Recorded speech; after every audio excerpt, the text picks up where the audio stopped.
Talakayang Bayan. Masusing pag-uusapan ang mga programa at proyekto ng bayan. Talakayang Bayan. Ilalahad ang mga plano at direktiba ng pamahalaan. Pag-aaralan ang bawat anggulo ng sitwasyon. Lilinawin ang bawat issue. Magbibigay ng matalino at makabuluhang talakayan. Talakayang Bayan. At nagbabalik ang ating programang Impormasyon ng Bayan para sa lahat.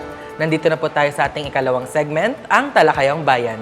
Mapalad po tayo ngayong araw sapagkat makakasama po natin ang isa po sa mga artista ngayon ng bayan ng Brooks Point. Recent concluded Baragatan Festival sa Palawan 2026, we have crowned a new Miss Universe Palawan 2026. And luckily, kasama po natin siya at siya po ay taga-bayan ng Brooks Point. Sabay-sabay po nating i-welcome ang ating Miss Universe Palawan 2026, Miss Dolores Sanchez. So ayan, Miss Dali, thank you so much sa pagpapaunlak ng interview sa ating Municipal Information Office. Parang very unexpected po kasi dati kasama na po ako sa Balitang Bayan na nag-news anchor. Tapos ngayon ako na po yung in-interview. So, thank you so much po. Thank you so much din, Dali, of course, sa palagi ang pagsuporta sa ating Municipal Information Office. And we are very much grateful to have you here on our program. I'm so sorry. Alam ko dati na sabihan kita na gusto ka namin makasama nung nanalo kang mutya ng Brooks Point 2026 na ma-interview sana. Kaso, na-busy tayong lahat and I believe naging crucial din yung preparation mo for this Baragatan Crown, diba? Kaya, now is the time. Siyempre, we are praying for a higher crown pa the following competition. Before the crown, gusto nating malaman, sino ba si Dali Sanchez? Paano nagsisimula ang iyong pageantry journey? At ano yung masasabi mong humble beginnings mo bago mo narating yung stage na to? Ano ba yung mga previous experiences mo on how you decided to take a pageant levels, for example, dito sa ating bayan ng Brooks Point first? Well, actually, before the crown, before the pageant, ang Dali po ay isang student, very active sa school, working student also, and also a tutor. So, before the crown, honestly po, add ko na rin to, hindi po talaga kasama sa plan ko ang pag-join ng pageant ng Mutya ng Brooks Point. Sabi ko, after ng Mutya ng Ama, sabi ko, okay, stop na, okay na yun yung experience na yun. Kasi, before year 2025 ended po, nag-start ako mag-focus sa spiritual growth ko. Okay. So, I became more active sa church. Sabi ko, bakit talaga? Pero yung mga tao pong naniniwala talaga sa akin, pinilit po talaga nila akong sumali. Ang isa po talagang nag-insist sa akin na sumali ay yung tita ko. Siya po yung nag-sign. Kasi meron po ang Google Form. Di ba? Siya po ang nag-desisyon. So, nagulat na lang ko, ay, nandoon na yung pangalan ko. Sabi ko.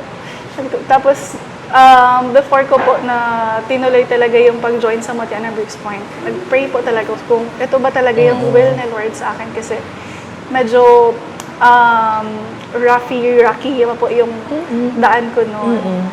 Parang super grateful po na pinush ko po yung pag-join ng Mutya ng Brooks Point and now, nabalik ko na po ang crown sa Mutya ng Brooks Point after 9 years. After 9 years, correct? So, yan, no? So, hindi lang blessed ang bayan ng Brooks Point, kundi blessed ka din for this opportunity na mas snatch mo yung crown again after 9 years. So it's been a joy not only for your family but of course the whole Brooks Point, the whole municipality of Brooks Point is celebrating this milestone with you. And thank you for representing the municipality as well. Competing against the candidates from different municipalities is definitely not easy. Mahirap siya. Sa mga sa buong mutya ng Palawan journey mo, ano yung pinaka-challenging na pinagdaanan mo? Siyempre, nakikita natin yung isang Dali sa live stream, sa stage na nakangiti. Gusto namin malaman, ano naman ba yung mga experiences mo so that we know na ang trabaho ng pagiging beauty queen ay hindi madaling trabaho. First po, bago ko pa siya i-share, nag-start actually yung training ko by sudden lang po yun ano po sa akin yung tourism, sabi niyo pwede ka ba? Sabi ko po, Kasi after ko po mag-agree, then nag-start na po mag-gym. That time po, hindi pa po ako, hindi ko pa siya nararamdaman na, okay, sasali na ako ng Mutya ng Palawan kasi bigger, ano na po siya, bigger stage na siya. And then, nag-sink in na po siya sa akin nung nag-training kami sa Manila with, kasama po yung handler namin. Tapos slowly doon, sabi ko, kaya ko ba to? Kasi po, knowing na yung mga kalaban ko, meron ng napatunayan, professionals na po, nakagraduate na, meron ng degree. Sabi ko, ako nakakagraduate ko lang ng college. Kaya ko ba? And then, with the help of people also na palaging may wisdom, words, kayang-kaya mo yan, ganyan-ganyan. Parang mas naging eager po ako to fight for the crown. Yan. And isa pa pong gusto ko rin i-share. After po ng arrival, kasi po, diba, 16 days yung in-house namin. So, the first 5 days, grabe po talagang lugmok ko noon. I don't know if lugmok is the right term, pero for 5 consecutive days, like, every morning, kasama po kasi routine ko ang pagde-devotion. Every morning, like, nagka-cry talaga ako. Tapos grabe po talaga yung self-doubts ko doon. Self-doubt, overthinking. Kasi nakikita ko na lahat yung magiging competitors ko. Lahat po talaga sila. Very deserving po talaga ng crown. Sabi ko, kaya ko ba to? And then, ayun po, nag-start na, after 5 days, I started to really believe in myself. Sabi ko, kaya mo to. Nag-focus po ako sa emotionally, ganun talaga. Sabi ko, meron akong something na, I carry this purpose within me. So, may purpose po talaga ako to fight for. And, yeah, so super grateful po ako na na-represent ko yung municipality natin sa bigger stage, knowing na marami din po talagang Brooks Pointers na deserving din talaga to represent our municipality. And super grateful po talaga ako. Beyond grateful po. Thank you so much for carrying the pressure, ano? So, hindi ka naman talaga technically pinipressure ng bayan ng Wala Brooks po Point. talaga. Pero, thank you for carrying that. Kasi, behind the camera, we didn't know kung ano yung mga na-experience mo, ano yung preparation na pinaghandaan mo, and at the same time, yung struggles na napagdaanan mo. So, thank you for the courage in sharing that. Maraming salamat ulit. So, ayun. Bukod sa corona, bukod sa crown na Miss Universe Palawan 2026, can you enlighten us? Is this the first title na yung Miss Universe Palawan? Dati kasi Mutya ng Palawan yung tawag, no? First time ba ngayon? Before po, may separate po talaga na I see. ang Miss Universe Palawan. And then, ngayon lang po ata nila kinumbine sa Mutya ng Palawan talaga. So, parang magiging Mutya ng Palawan / Miss Universe Philippines na siya. Okay. And then, So, kumbaga parang you are also considered as the Mutya ng Yes. Palawan. Opo. And that title will automatically be the representative of of the province of Palawan to the Miss Universe. Okay, thank you for that clarification. So, aside from that crown, aside from the Miss Universe Palawan 2026 crown, you also got the Best in Swimsuit and Best in Long Gown. So, ano sa tingin mo yung naging susi or edge mo sa competition at paano ka naghanda physically, mentally, and emotionally para dito? I think, authenticity. Yeah. I believe in authenticity. Preparing po sa swimsuit, long gown, lalo na po sa swimsuit. First po, physically, syempre, nag-gym po talaga. Hindi ako pala gym na tao, pero napa-gym po ako dahil Pag-gym. doon. Yeah. Kanya nakita po ako ng mga nag-gym, sabi na, uy, ganyan. Tapos sa long gown naman po, sa train po kasi amin sa long gown, mindset po talaga siya. Mindset po talaga. So, train po sa amin sa long gown, when you walk po sa long gown, you have this queenly frame. So, whenever you walk, kailangan naka-steady lang siya. Parang dala-dala mo na kaagad yung corona. So, ganun na talaga yung head mo. And then, yung gagalawin mo na lang, yung body mo. Yeah. Posture. And all throughout, I think, confidence po talaga yung... Kasi, walking sa crowd, super laking crowd po na, tapos naka-swimsuit ka. Tapos medyo, dati po hindi po talaga ako ganito. Tapos nag-start po talaga siya ng Mutya ng Brooks Point lang. Nagkaroon ako ng confidence talaga to walk kahit po na hindi ganun ka-proportion. Pero yan, when you carry your authenticity within you, you can walk like a queen talaga sa stage. Authenticity and confidence, yan po ang susi technique ni Miss Dolly Sanchez para makuha ang corona. So yan po sa mga future queens na nakikinig sa ating programa. Pakinggan po natin si Miss Dolly. Tandaan po natin na authenticity and confidence ang dapat po nating bitbitin for us to get the crown. So, syempre, no, hindi naman technically ako nakakapag-judge ng mga pageants. Pero kapag nagpa-pageant ka, kung mag-judge ka ng mga nagrarampa, kilala mo kung sino yung confidente at sino yung parang mahiyain na pipilitan. So, sa mga judges kasi, for me talagang tinitignan nila kung sino yung parang nag-o-own na ng crown. May winning glow po yung tawag din. Diba? Winning glow. Diba? So, thank you na pinakita mo yung ganon. Siyempre, bit-bit mo ang bayan ng Brooks Point. Kaya nagpapasalamat kami sa iyo for that. Balikan natin yung Dali, yung Coronation Night. Ano yung unang pumasok sa isip mo nang marinig mong ikaw ang tinawag bilang bagong Miss Universe Palawan 2026? Mas naig ba yung saya, yung kaba, or yung pressure nung sandaling yon? Ano yung na-feel mo? Actually po, nung start, sinabi po nila na ako po yung, nag-announce po kung sino yung nanalo. Like, blank po talaga yung mind ko. Sabi ko, hindi, actually, until now po, hindi po rin po nagsisink in sa akin na I'm carrying this title na, kasi before the coronation, the morning before that, pagkagising ko, as in, grabe talaga yung heartbeat ko, hindi siya matawaran talaga. Sabi ko, tama ba ito? Parang magkaka-heart attack ako sa sobrang bilis niya. And then, pagpunta po namin ng mismong sports complex sa backstage, nandun pa rin po yung kaba, pero may isang tao po kasi akong tinatawagan kapag super, and then doon po nais hanggang after po ng call na yon, parang, okay, enjoy the show na lang, enjoy mo na lang yung performance mo, ganyan-ganyan. Kaya, so walking in that stage, in-enjoy ko na lang po talaga siya. Hindi na po ako nag-expect or whatsoever kasi from the start pa lang, sabi ko, kahit sino makakuha ng crown, deserve niya. Kasi lahat po talaga deserving po ng crown. And, ayun, isang advice ulit sa mga mag-join ng pageant is to enjoy the pageant talaga, the journey. Kasi once in a lifetime mo lang siya ma-experience. So, why not make the most of it? Yes. Make the most out of it, di ba? So, may mga times na na-feel mo na parang, hindi mo ba to deserve? Ganyan. Yeah, actually. No, Dolly, you deserve it. That crown is for you. Tandaan mo yan. Siyempre, hindi tayo hinandle ni Ma'am Jake ng hindi natin makukuha ang crown. So, siyempre, shout out po kay Miss Angelique Balones. Maraming salamat sa pag-aalaga kay Dolly. And of course, sa lahat po ng bumubuo ng Municipal Tourism Office and siyempre sa local government unit of Brooks Point.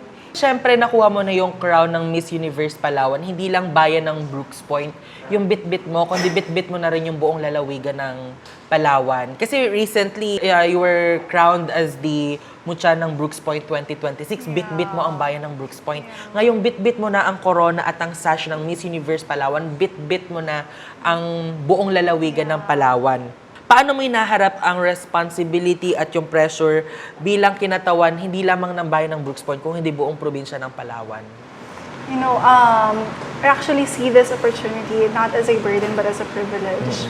So, ever since po I started to join pageantry, I carry this purpose within myself na, which is my advocacy, na sabi ko po sa aking final winning answer, na advocate for inclusive and accessible education. Kasi ever since po, nakita ko na talaga na parang there's lacking talaga sa education. Hindi ko na siya masyadong i-deeper pa. Since very sensitive siya. Pero ayun, parang this title, this crown, or this responsibility, parang mas drive po sa akin to do my purpose intentionally, to carry my purpose not only in our municipality but also in the lalawigan of Palawan. So, syempre, talking about your winning answer, you have mentioned there that there is lacking to the educational system, which is true. And thank you for touching that, Kumbaga, maraming salamat na mention mo siya. Because answering this Q&A is not only for the sake of Q&A alone, but it is for a greater purpose. It's for your advocacy. Dapat may bigger advocacy ka na dapat malaman ng tao. Not only for you, but para ma-address kung ano yung mga existing problems na meron tayo at hand. So it's nice to know that you are up for an inclusive education and education for all because that's what every students need, Yeah. 'di ba?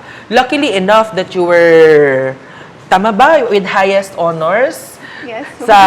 recently imagine at a young age, nanalo na ng crown, graduate pa na with highest honors, top of the class. So, syempre, hindi mo siya tinake as an opportunity to grab it all by yourself. But you also advocate for the necessity and for the benefit of all the people, of all the students. So, thank you for that, Miss Dolly. Thank you so much. Siyempre, walang tagumpay na nakamit na mag-isa. Sabi nga nila, it takes a village to raise a beauty queen. Sino-sino naman yung mga taong nais mong pasalamatan at alayan ng tagumpay na ito? At ano yung mensahe mo para sa kanila at sa mga kabataang nangangarap din na maabot ang kanilang pangarap, especially in the world of pageantry? Siyempre, first, kay God for sustaining me all throughout this journey. And then yung family ko po, na very supportive talaga since day one talaga. Start pa lang ako sa barangay and then up to province. Very supportive po talaga. And also sa LGU Brooks Point, maraming salamat po sa walang sawang suporta. Hindi po ako na-pressure pero damang-dama ko po yung suporta niyo sa akin. And also sa tourism, Ma'am Arlene, Ma'am G. To Ma'am Jake, maraming salamat po sa pag-alaga sa akin since day one po talaga ng Mutya ng Palawan journey. Hindi ko po talaga naramdaman na mag-isa ako sa laban ng Mutya ng Palawan. And maraming salamat po. As well as sa handler ko po na IFABs and sa handler ko po ng Mutya ng Brooks Point, The Gracious Production, Sir Neil, Kuya Dado, Kuya Pipoy, maraming salamat po sa pagtitiwala or sa pagtitiwala sa anong kakayahan na meron ako for bringing out the best in me.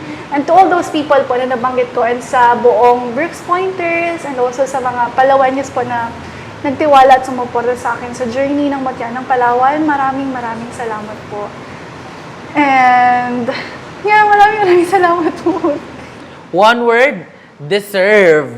So ayan, deserve ni Dolly at nadali ni Dolores Sanchez ang crown para sa ating Miss Universe Palawan 2026. May gusto ka bang batiin?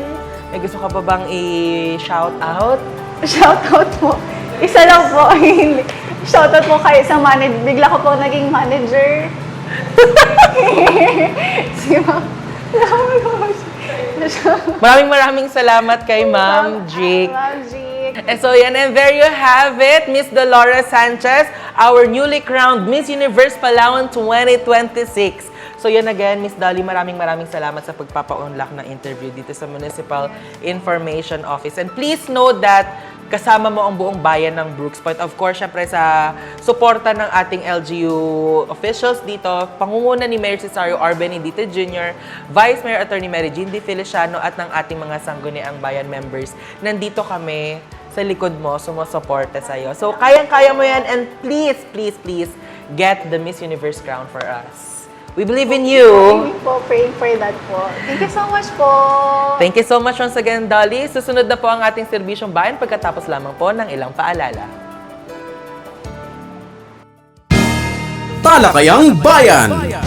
Masusing pag-uusapan ang mga programa at proyekto ng bayan. Talakayang Bayan.